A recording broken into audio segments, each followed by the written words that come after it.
Tekilimiz 3-4 жігіт ойымызға келгенін істеп күліп, қолда сыра езуде темекіміз, әлсін боқтаймыз ішкептіріп.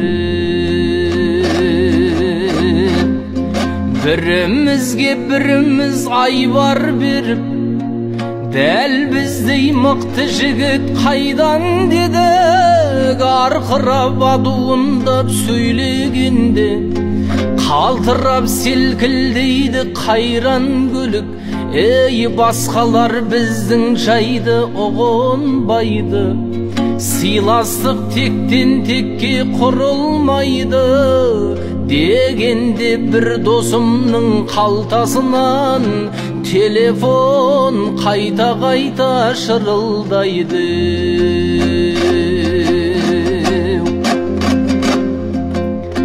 Екен ол қоңырау анасының, қайтарып тастады оны баласының.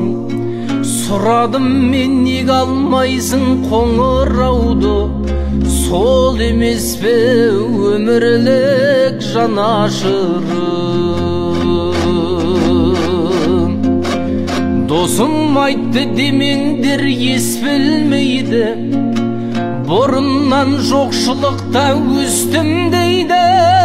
Телефоным көнерген арзан еді, шешемнің даусы дұрыс естілмейді.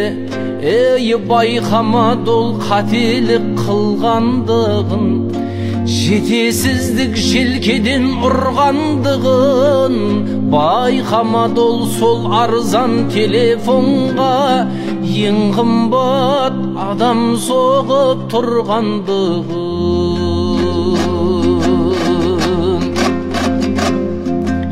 Досымның түсіндірдім қателігін, ойласаң өкінішпен өтеді күн. Жаныңды анаң мәңгі жүре алмайды, мәңгілік сақтай алар әкенігім. Маған аян жаныма не керегі, қуантпайды үлдемен бүлдемені. Анаңның дауысы мен қоңырауын ешқашан естімейтін күн келеді. Ей, жүрегім әлі күнге елеңдейді, жаныма батқан жара тереңдейді.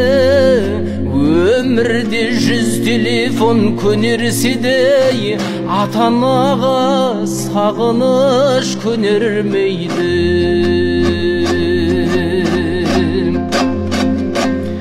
Дос жігітке ұқтырып солай дедім, ренжітесің анаңды қалай дедім.